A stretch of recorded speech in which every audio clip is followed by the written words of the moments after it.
سلام به شمایی که من از طریق این ویدیو و این کانال دانشکده میبینید. امروز برای شما آموزش میدم که چی رقم بتونید فایل های پی دی اف که هر رقم فایل پی دی اف باشه شما بتونید به راحتی مثل آوردن و ویرایش کنید. همه شما میفهمید که به حالت عادی اصلا پی دی اف قابل ویرایش نیه. شما میتونید توسط از این طرفنده که ما برای شما میگم شما به راحتی هر کلمه و هر جمله هر قسمت از پی دی اف که دوست داشتین ویرایش کنین. چیزی که شما نیاز دارین برای از این کار شما یک نرم افزاری که ما در ادامه برای شما معرفی میکنم و یک کامپیوتری که شما بتونید اون نرم افزار رو روی نصب بکنین و هر فایل پی دی اف که دارین اون به راحتی بتونید ویرایش کنین. لینک از این نرم افزار ما به قسمت دسکریپشن از این ویدیو یا توضیحات از این ویدیو میذارم. میتونید از این لینک شما این نرم افزار رو دانلود بکنین و نصب کنین روی کامپیوتر خود و به راحتی بتونین فایل های پی دی اف خود ویرایش کنین. قبل از اینکه بریم سراغ آموزش خوشحال میشم که این ویدیو لایک کنید و به قسمت کامنت یک قلب بذارید تا اینکه یوتیوب فکر نکنه به شما رباتیم، پس برای افراد بیشتر این ویدیو پیشنهاد داده بشه و افراد بیشتر بتونن از این ویدیو استفاده کنن. از این طریق شما یک کمکی هم برای من میکنین و اگر به این معلوماتی که من داخل از این ویدیو برای شما ارائه میکنم علاقه‌مندین میتونید کانال سابسکرایب بکنید یا دکمه مشترک شدن رو بزنین، علامت زنگوله هم بزنین و مزید که من ویدیو جدید هم برای شما تیار کردم و روی یوتیوب آپلود کردم یوتیوب برای شما اطلاعیه میده، میتونین بیاین ویدیو جدید رو هم ببینین. بیشتر از این شما منتظر نمیذارم، بریم به سراغ از این نرم افزار و این آموزش. خب بعضی که نرم افزار رو از این لینک که ما برای شما در قسمت توضیحات از این ویدیو گذاشتم شما رو دانلود کردین، این نرم افزار از حالت فشرده بیرون کنین و این نصب کنین. نصب از این هم خیلی راحت، هر کسی که با کامپیوتر اندک کار کرده باشه میتونه که این نرم افزار نصب کنه. یک نکس خالی داره دیگه، چیز خاصی نداره. بعد این نرم افزار که وقتی که روی کامپیوتر شما نصب شد شاید از قبل یک نرم افزار پی دی اف ریدر قبلا داشتین ولی میاین بر روی از این هر فایل پی دی اف که دارین.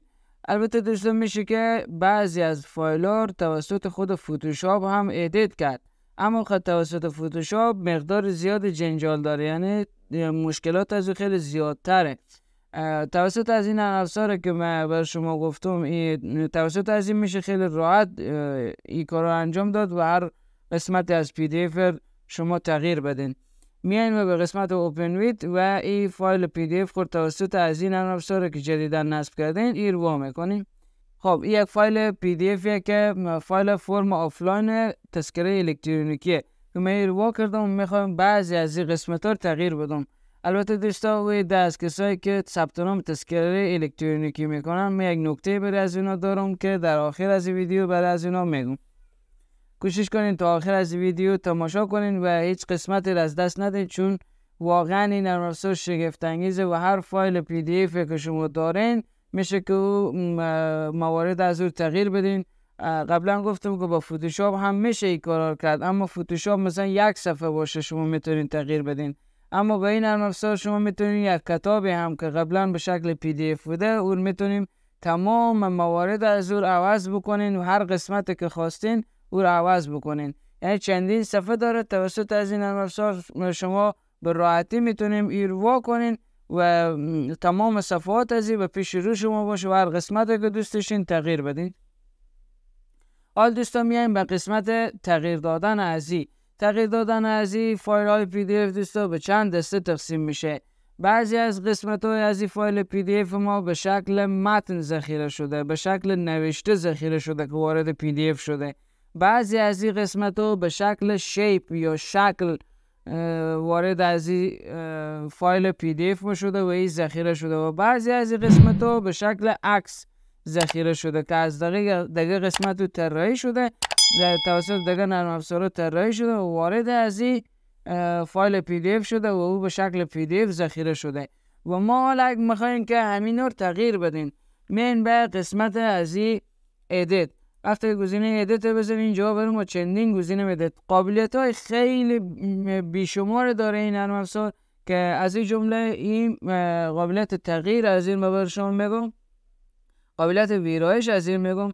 این قسمت فقط میتونید شما فایل ها قسمت هایی که تکست به شکل نوشته ذخیره شده باشه شما میتونیم اینا رو تغییر بدین و اونا مثلا به این شکل من پاک میکنم و هر چیزی که دیگه خواسته باشم چی به فارسی و چی به انگلیسی میتونم دیگه به جای از اضافه بکنم و اگر من تمام از این هم پاک بکنم میتونم هر چیز دیگه به این قسمت من بنویسم و همین شکل اگر خواسته باشین می پس به حالت اول برگردانم.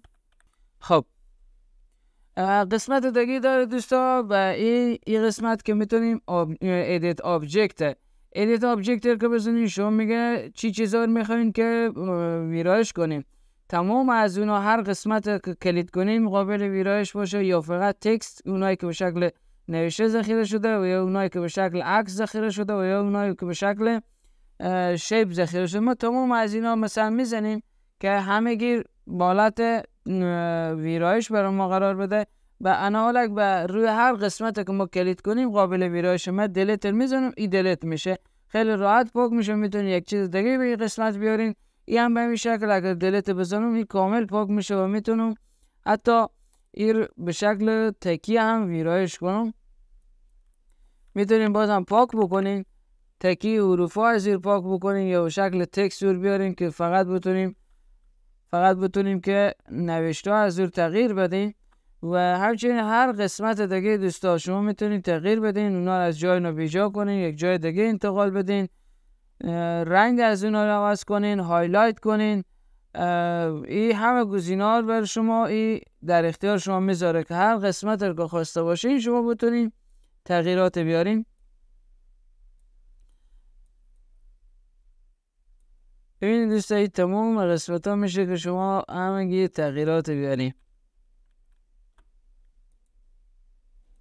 خب من از این قسمت شیپ رو انتخاب میکنم که فقط اونایی که به اون شکل ذخیره شده داخل از این برای ما قابل ویرایش بده. ببینید دوستا این قابل ویرایش شد. هر کدوم از اینا که دوست داشتیم میتونیم که اینو تغییر بدیم.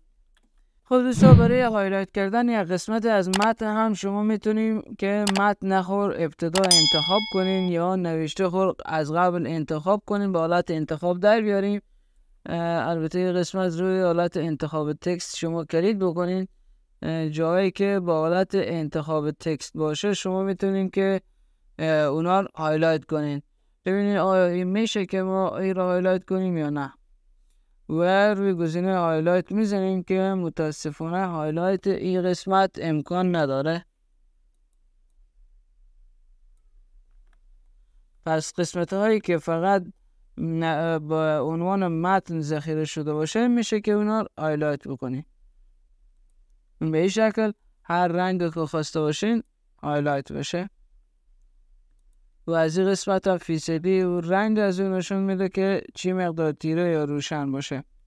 و حال دوستا به قسمت از این میرسیم که برای دوستایی که ثبت نام تذکره الکترونیکی میکنن، ثبت نام تذکره الکترونیکی میکنن شما دوستا نیاز داریم به اینکه عکس به